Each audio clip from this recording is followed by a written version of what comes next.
Alright, so tonight's movie is Barry Lyndon.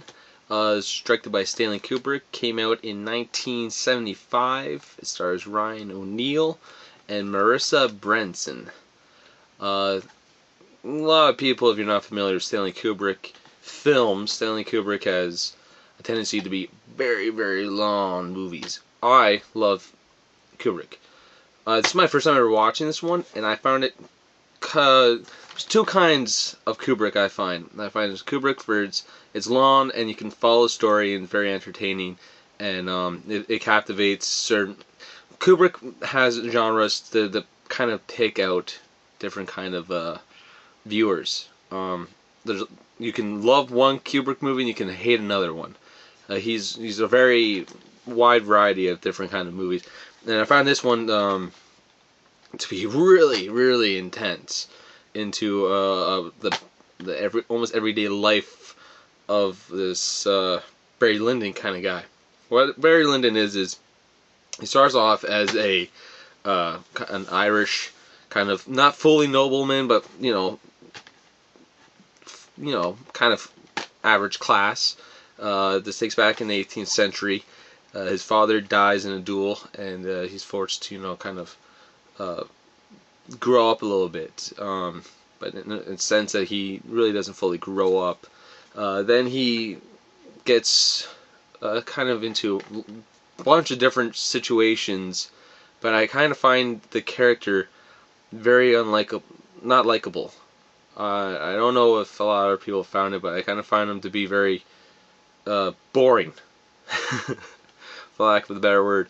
Even the times where he's supposed to be, a little bit more fierce and a little bit more intimidating, I found him kind of dull and boring and stale. For a Stanley Kubrick movie, I was very disappointed. Again, this is all my opinion. I love all of his movies, a good chunk of them. Some of them I do find to be a little bit on the little drowsy side. This one had time. Again, he's has a fantastic eye. I love some of his cinematography shots and some of the scenes and filming angles and all that.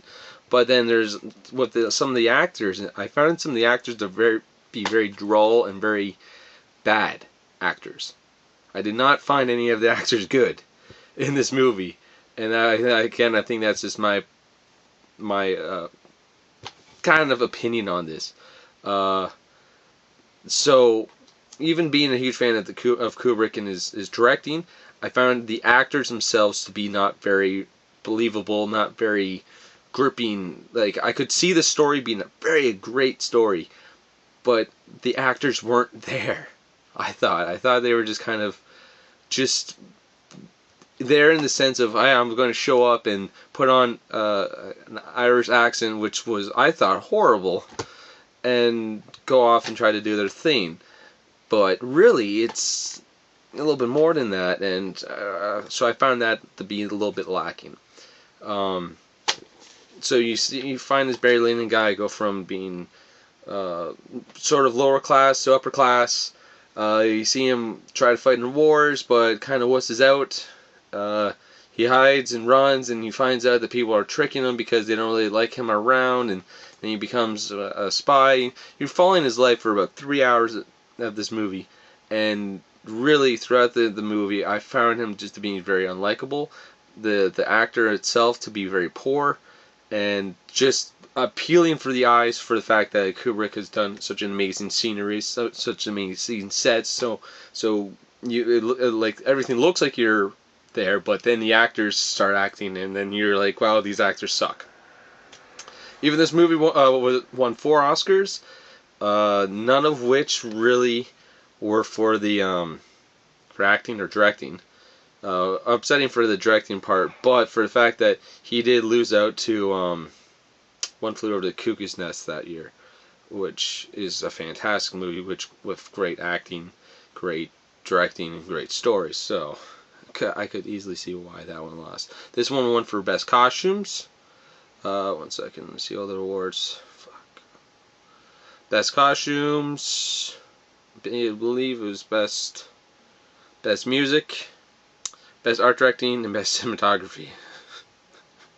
again, it's not surprising. So again, this would be a long one, and it dragged on because, hey, guess what? This movie was long and kind of dragged on. Alright, IMDB gave it an 8, I gave it a 6. Stanley Kubrick movie that I probably would never watch again. Crappy.